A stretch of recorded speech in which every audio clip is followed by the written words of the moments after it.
have come to the end of the Exploring Variable Relationships series.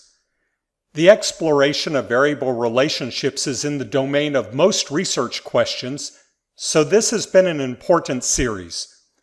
I hope that you have found adventure and enjoyment in your journey.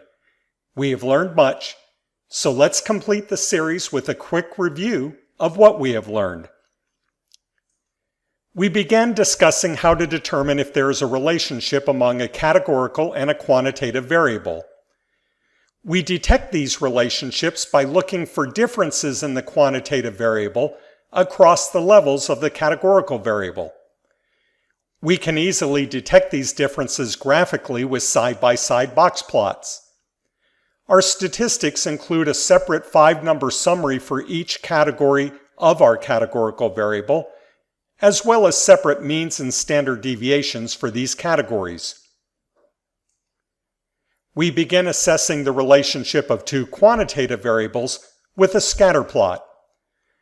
The scatter plot can help us ascertain whether there is a relationship, and if so, whether this relationship is linear or curvilinear. If it is a linear relationship, we need to know whether it is a positive or negative relationship. We can measure the strength of the relationship with two statistics, covariance and correlation. Covariance is difficult to interpret because it is based on the unit of measurement. Correlation is just the opposite. It has the same scale regardless of the unit of measurement, so it is the most widely used measure of linear association. We can also model the relationship of the response and explanatory variables with a linear regression equation and display this model with a regression line. The slope of the regression line tells us how much change there is in the response variable for every unit change in the explanatory variable. With the regression line in place, we can calculate 3 sums of squares: model, residual, and total. Of special interest is what proportion of the total sums of squares can be accounted for by the model. We call this the coefficient of determination, and we learned that this is equal to the square of the correlation coefficient. We can also use linear models to study individual units in our dataset using deviation scores. Just as there are 3 types of sums of squares, there are 3 types of deviation scores: model, residual, and total.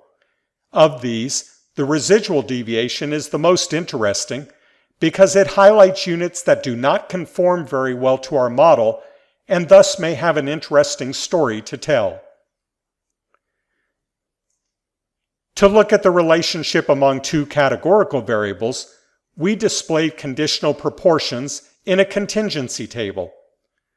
Conditional proportion is a proportion of the number of units that are at one level of one of the categorical variables conditioned on being within another level of the other categorical variable. We display these conditional proportions using stacked or grouped bar plots. Along with learning how to look for relationships among two variables, we also discussed some issues to consider when researching bivariate relationships. Relationships can be causal or associational.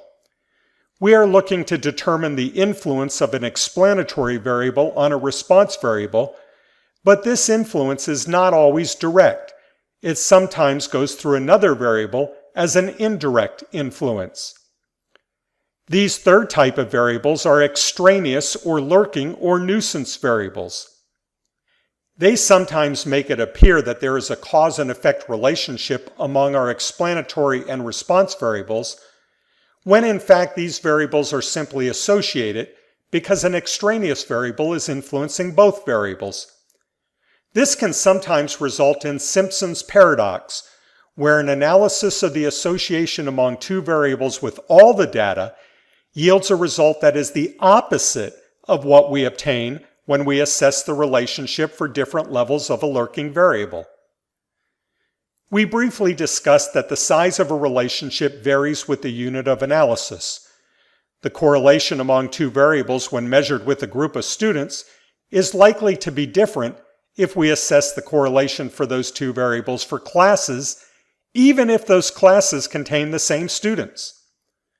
Finally, I cautioned you that when we look at relationship, we need to consider the range of data for the variables we are studying. Once we get outside of that range, the relationship may be stronger, weaker, or not exist at all. Well, that's it. You have learned a lot. I hope you are proud of your learning and are looking forward to using this as you become a more proficient researcher.